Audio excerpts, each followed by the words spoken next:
Hello అండి. ఈరోజు 7th క్లాస్లో ఉన్న పట్టు ఉన్ని లెసన్లో ఇంపార్టెంట్ పాయింట్స్ చూద్దాము. 1-2 లెసన్స్కి ఇంపార్టెంట్ పాయింట్స్ చూడాలనుకుంటే ప్రీవియస్ ఒక వీడియో చేశానండి, చూడండి. ఓకేనా. పురుగు అంటే మాత్ అని అంటారు. పురుగు అంటే ఏంటి? మాత్. పట్టుపురుగు గుడ్లను సర్వసాధారణంగా విత్తనాలు అని పిలుస్తారు. పట్టుపురుగు సీతాకోక చిలుకలు మాదిరిగానే ఉంటుంది. ఈ పురుగులను వల మాదిరిగా ఉండే పెట్టెలో పెట్టి ప్రత్యేకమైన గదుల్లో ఉంచుతారు. వాటిని చిలకలు అని అంటారు. ఈ పట్టుపురుగులను బాంబిక్స్ మోరీ అనే శాస్త్రీయ నామంతో పిలుస్తారు. పట్టుపురుగుల శాస్త్రీయ నామం బాంబిక్స్ మోరీ. చిలకలు గుడ్లు పెట్టే సమయంలో ఒక తెల్లటి పట్టను కానీ కాగితాన్ని కానీ పరుస్తారు. చిలకలు వందల కొద్ది గుడ్లను దాని మీద పెడతాయి. తెల్లటి కాగితాన్ని కానీ తెల్లటి బట్టను కానీ పరుస్తారనమాట. ఒక ఆడ పురుగు ఒకేసారి 500 గుడ్లను పెట్టి తర్వాత చనిపోతుంది. మల్బరీ ఆకులతో పేర్చిన మెత్తటి చాపల మీద ఈ గుడ్లను ఉంచి పొదిగిస్తారు. అప్పుడు వాటిలోంచి చిన్న చిన్న పురుగులు వస్తాయి. మెదక్, మహబూబ్ నగర్ జిల్లాలో నుండే కాక మరికొన్ని ప్రాంతాల నుండి కూడా వచ్చి ఈ పురుగులను కొంటారు. ఒక్కొక్కసారి పట్టు చిలుకను కూడా అమ్ముతారు. కొందరు సొంతగా గుడ్లను ఉత్పత్తి చేయడానికి ఈ పట్టు పురుగులను కొనుక్కుపోతారు. పట్టు పురుగులను కొన్ని కేంద్రాలుగా ఉంచే వాటిని ఏమంటారంటే గ్రైనేజెస్ అని అంటారు. పట్టుపురుగు కేంద్రాలను గ్రైనేజెస్ అని అంటారు. చిత్తూరు జిల్లాలో హర్సిలీ హిల్స్ వద్ద విత్తనాభివృద్ధి కేంద్రం ఉన్నది. ఎక్కడ ఉంది విత్తనాభివృద్ధి కేంద్రం? చిత్తూరు జిల్లాలోని హర్సిలీ హిల్స్లో. అయితే పట్టుపురుగులు ఉత్పత్తి చేసే కేంద్రాలను ఏమంటారు? గ్రైనేజెస్. పట్టుపురుగుల పరిశ్రమను సెరికల్చర్ అని అంటారు. పట్టు పరిశ్రమ పట్టుగుడ్ల నుండి పట్టు వస్త్రాల దాకా ఈ యొక్క పరిశ్రమలో ఉంటాయి. మల్బరీ కొమ్మలు నాటి మల్బరీ తోటను పెంచుతారు. తెల్లటి పట్టు పురుగులను వీటినే గొంగళి పురుగులు అని అంటారు. హర్సిలీ హిల్స్లో ఉన్న విత్తనాభివృద్ధి సంస్థ నుంచి కొనుక్కుంటారు. ఇందాక మనం చెప్పుకున్నాం కదా, చిత్తూరు జిల్లా హర్సిలీ హిల్స్లో విత్తనాభివృద్ధి కేంద్రం ఉంది. అయితే కావలసిన వాళ్ళు హర్సిలీ హిల్స్ వెళ్ళి పట్టుపురుగుల వాటిని కొనుక్కుంటారు. వీటిని పళ్ళల్లో ఉంచుతారు. మల్బరీ ఆకులను చిన్న చిన్న ముక్కలుగా కత్తిరించి పట్టు పురుగులకు ఆహారంగా పెడతారు. ఈ పురుగులు రాత్రి పగలు తేడా లేకుండా ఆకులను తింటూనే ఉంటాయి. అవి పెరగడానికి మంచి పరిశుభ్రమైన వాతావరణం, తగినంత వెలుతురు అవసరం. అవి పెద్దవైన తర్వాత వెదురుతో చేసిన పల్లెలలో బదిలీ చేస్తారు. ఈ వెదురు పల్లెలను ఏమంటారు? చంద్రికలు అని అంటారు. 30-35 రోజుల తర్వాత గొంగళి పురుగు తినడం మానేస్తుంది. చంద్రికలో ఏదైనా ఒక ప్రదేశంలో నిశ్చలంగా ఉండిపోతుంది. అది తన చుట్టూ తాను వలను అల్లుకుంటుంది. పట్టుపురుగు నోటిని అటు ఇటు కదిలిస్తూ ఒక పదార్థాన్ని విడుదల చేస్తుంది.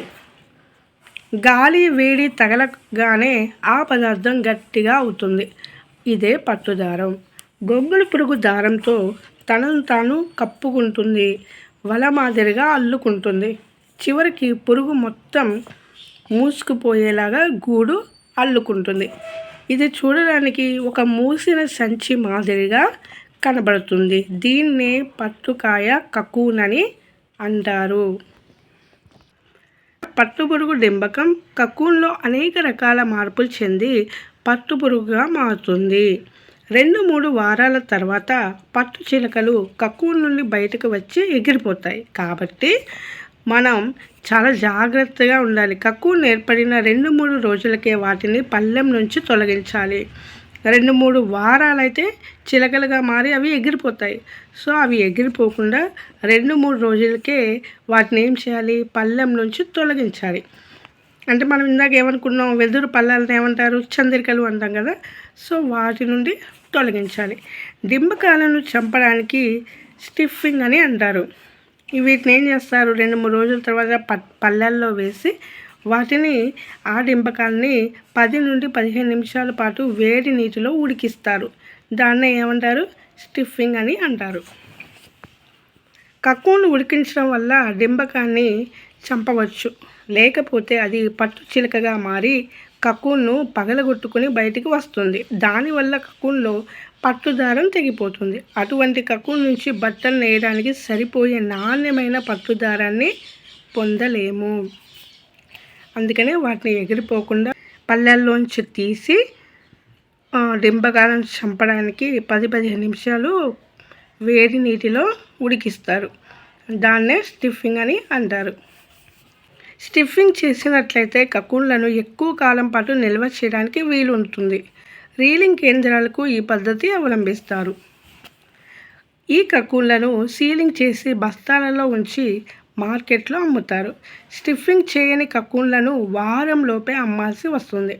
స్టిఫింగ్ చేస్తేనేమో ఏం చేస్తారు, వాటిని బస్తాలలో వేసి కొంచెం వాటిని స్టాక్ ఉంచుకోవచ్చు. కానీ స్టిఫింగ్ చేయని వాటిని వెంటనే వారంలోపే అమ్మాల్సి ఉంటుంది.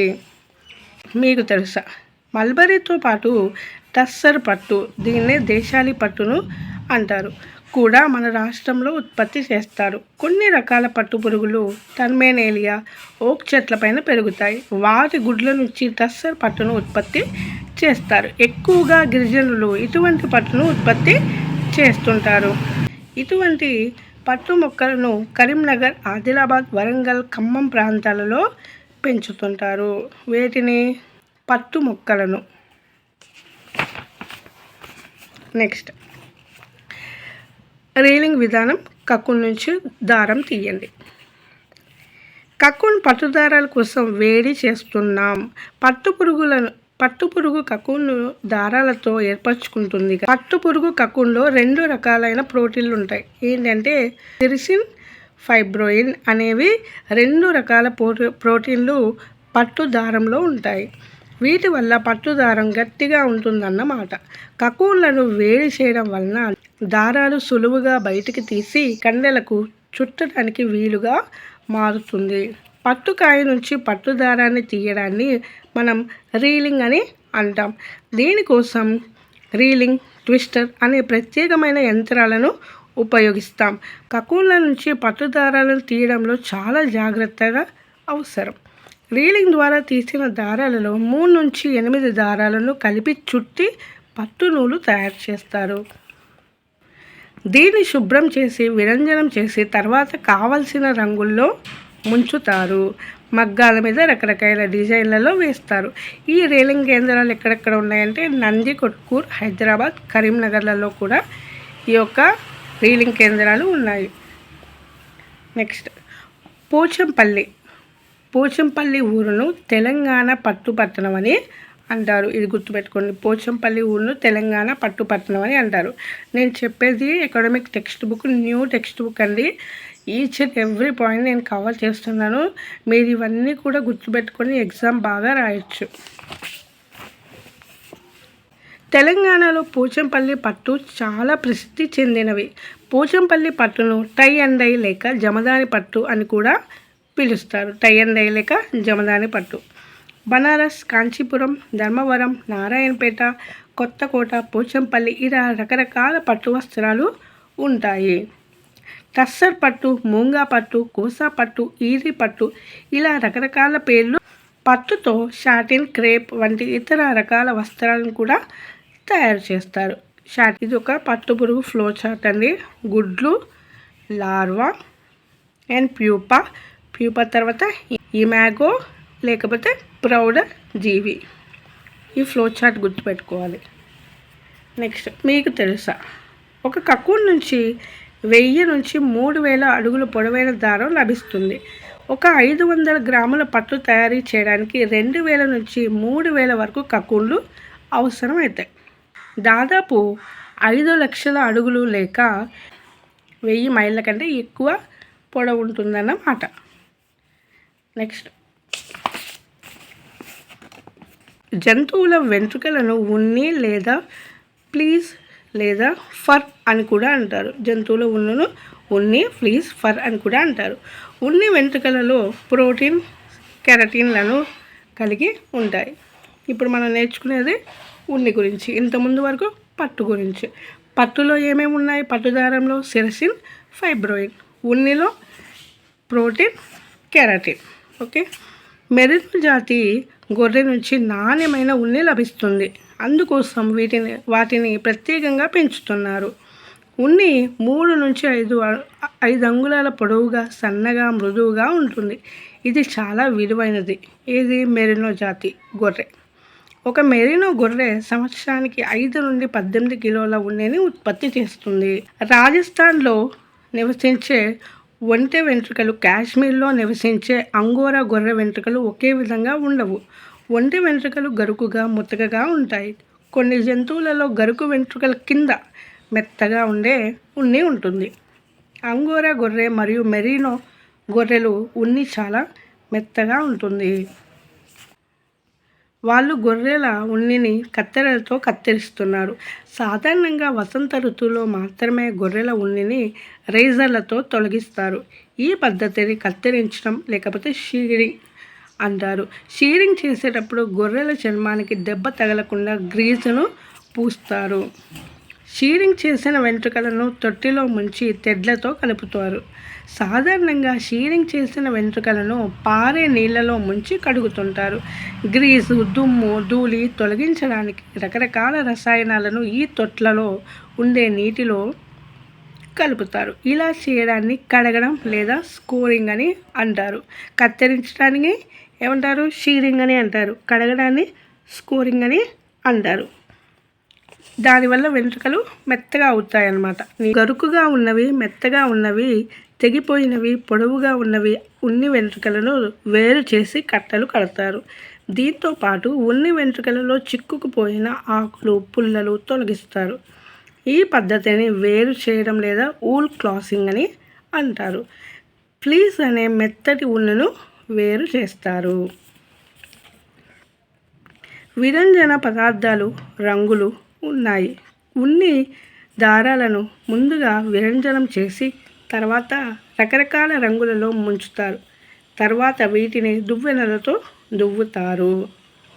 ఈ ఉన్నిని బాగా దువ్వెన దంతాల ద్వారా దువ్వి వాటిని సాగు తీస్తారనమాట. తర్వాత ఒక యంత్రం మీద ఉన్నిని గట్టి, దృఢమైన తాళ్ళుగా మార్చి పొడవైన దారాలుగా మెలికలు తిప్పుతుంది. చూడు, ఇదనమాట. దీన్ని స్పిన్నింగ్ అని అంటారు. ఓకే, నెక్స్ట్ స్పిన్నింగ్ చేశాక ముడులు వేస్తూ అల్లడానికి సులువుగా ఉంటుంది. అలా చేశాక ముడులు వేస్తూ అల్లడానికి సులువుగా ఉంటుంది. పొడవైన ఉన్ని దారాన్ని రింగులుగా తిప్పుతూ ముడులు వేస్తూ ఉన్ని వస్త్రాలను అల్లుతారు. దీన్ని అల్లడం లేకపోతే నిట్టింగ్ అని అంటారు. మగ్గంలో దారాలు పైనుండి కిందకు వేలాడుతూ ఉంటాయి. వీటిని నిలువు దారాలు, పడుగు అంటారు. వీటికి అడ్డంగా పక్కగా ఉండే దారాలను అడ్డు దారాలు లేకపోతే పేక అని అంటారు. ఒక కండె లాంటి సూది పదార్థాలను ఒకసారి పైకి ఒకసారి లోపలికి వెళ్ళేలా ఏకాంతరంగా మారుస్తూ ఉంటుంది. నిలువు దారాలనేమో పడుగు అంటారు, అడ్డు దారాలనే పేక అంటారు. మగ్గంలో మరొక ముఖ్య భాగం పటక, దీన్ని ఏమంటారు? హార్నెస్ అని అంటారు. నెక్స్ట్, ఇది చాలా ఇంపార్టెంట్. దీని యొక్క ఫ్లో చార్ట్ గుర్తుపెట్టుకోవాలి. కత్తిరించడం, షీరింగ్ అంటే ఏంటి? గ్రీజు రాసి ఉన్నిని కత్తిరిస్తారు. తర్వాత కడగడం షీరింగ్. ఆ కత్తిరించిన దాన్ని కడుగుతారు కాబట్టి దాన్ని స్కోరింగ్ అంటారు. తర్వాత ఏం చేస్తారు?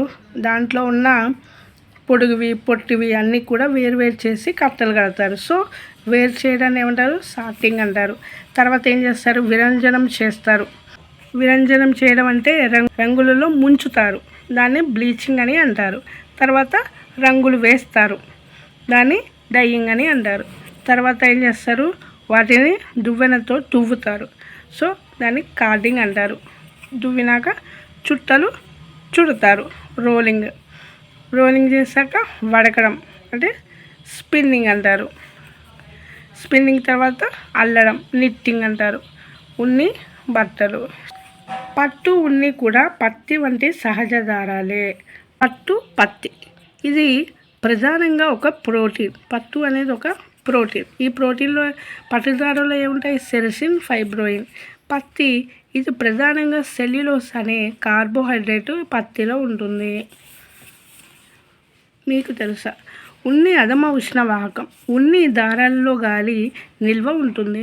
మన శరీరం లోపలికి వేడిని బయటకు పోనీయకుండా కాపాడుతుంది. అందువల్ల మనకు వెచ్చగా అనిపిస్తుంది. చలి నుండి రక్షణ పొందుతాం. ఎడారి ప్రాంతాలలో ఉండే ప్రజలు కూడా ఉన్ని బట్టలు వాడతారు. ఎందుకో ఆలోచించండి. ఉన్ని దుస్తులు మంటలను ఆర్పడానికి కూడా ఉపయోగపడతాయి. అగ్ని ప్రమాదానికి గురైన వ్యక్తి దుప్పటితో కూడా చుట్టడానికి ఉన్ని బట్టలు ఉపయోగపడతాయి. నెక్స్ట్ మనం ఏం నేర్చుకున్నాం? జంతువుల నుంచి లభించే దారాలు సహజమైన దారాలు. జంతు దారాల్లో ఏముంటాయి? ప్రోటీన్లు. మొక్కల దారాల్లో పిండి పదార్థం. పట్టు కోసం పట్టుపురుగులను పెంచడాన్ని పట్టు సంవర్ధన, సెరికల్చర్ అని అంటారు. పట్టుపురుగు జీవిత చరిత్రలో గుడ్డు, డింబకం లేకపోతే లార్వా, ప్యూపా, ప్రౌఢజీవి, ఇమాగో అనే దశలు ఉంటాయి. కకూన్ నుంచి పట్టుదారాన్ని వేరు చేయడాన్ని రీలింగ్ అని అంటారు. మేక, గొర్రె ఒంటె వెంట్రుకలు నుంచి ఉన్ని దారాలు తీస్తారు. అంగోరా ఉన్ని మెత్తగా ఉండడం వలన స్వెటర్లు, శాలువలు తయారు చేయడానికి ఉపయోగిస్తారు. గొర్రె శరీరం మీద నుంచి వెంట్రుకలను తొలగించడాన్ని షీరింగ్ అని అంటారు. ఉన్నిని నీటితో శుభ్రంగా చేయడాన్ని స్కోరింగ్, కడగడం అని అంటారు. సూదులు ఉపయోగించి ఉన్ని దారాలతో ఉచ్చులు, ముడులు వేస్తూ అల్లడాన్ని నిట్టింగ్ అని అంటారు. పట్టు ఎలా ప్రారంభమైంది? చైనీయుల ఆచారం కన్ఫ్యూషియస్ రచనల ప్రకారం ఒక కథ ప్రచారంలోకి వచ్చింది. క్రీస్తు పూర్వం 2700 సంవత్సరంలో చైనా రాణి లీజు షీలింగ్షి రాజు హంగ్తాయ్తో కలిసి మల్బరీ చెట్టు కింద కూర్చొని టీ తాగుతున్నారు. అప్పుడు ఆమె కప్పులో పట్టు పురుగు కకూన్ పడింది. దాన్ని తీసే ప్రయత్నంలో కకూన్ నుంచి దారం లాంటిది వచ్చింది. అప్పుడు రాణి దారం నేయడం గురించి ఆలోచించింది. రాజు తన భార్యతో పట్టుపురుగు జీవిత చరిత్ర అధ్యయనం చేయమని ప్రోత్సహించేసరికి పట్టు పరిశ్రమ గురించి ఆమె తెలుసుకునే ప్రయత్నం చేసింది. పురావస్తు శాస్త్ర పరిశోధనల ప్రకారం పట్టు పరిశ్రమ క్రీస్తు పూర్వం 5000 సంవత్సరాల నుంచి క్రీస్తు పూర్వం 3000 సంవత్సరాల నాటి నుండే ప్రారంభమైనట్లు ఆధారాలు ఉన్నాయి. జియా దేశంలో హంగ్షాహు సంస్కృతి దృశ్యాలలో బాంబిక్స్ మోరీ పురుగుల పెంపకం, పట్టు పరిశ్రమల ప్రస్తావనలు ఉన్నాయి. జియా దేశంలో హాంగ్షాహు సంస్కృతి దృశ్యాలలో ఈ యొక్క పట్టు పరిశ్రమలు ప్రస్తావించినవి ఉన్నాయన్నమాట. ఉన్ని ప్రపంచం. ఉన్ని దుస్తులు ప్రాచీన మానవ నాగరికత అంతా పురాతనమైనవి. పురావస్తు శాస్త్ర ఆధారాల ప్రకారం ఉన్ని కలిగిన గొర్రెలను క్రీస్తు పూర్వం 6000 సంవత్సరాల నుండే ఇరాక్ దేశస్థులు పెంచడం ప్రారంభించినట్లు తెలుస్తుంది. 6000 సంవత్సరాల నుంచే ఈ ఉన్నిని ఇరాక్ దేశస్థులు పెంచేవారు అన్నమాట.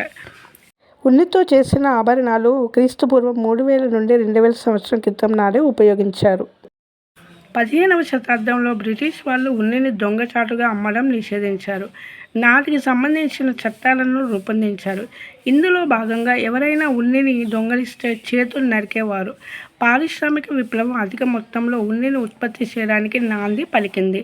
ఉన్ని ఉత్పత్తిలో ఆస్ట్రేలియా, చైనా దేశాలు అగ్రస్థానం. ఆస్ట్రేలియా, చైనా 7000 సంవత్సరాల క్రితమే మనకి ఉన్ని ఆధారాలు ఉన్నాయని చరిత్ర చెప్తుందన్నమాట.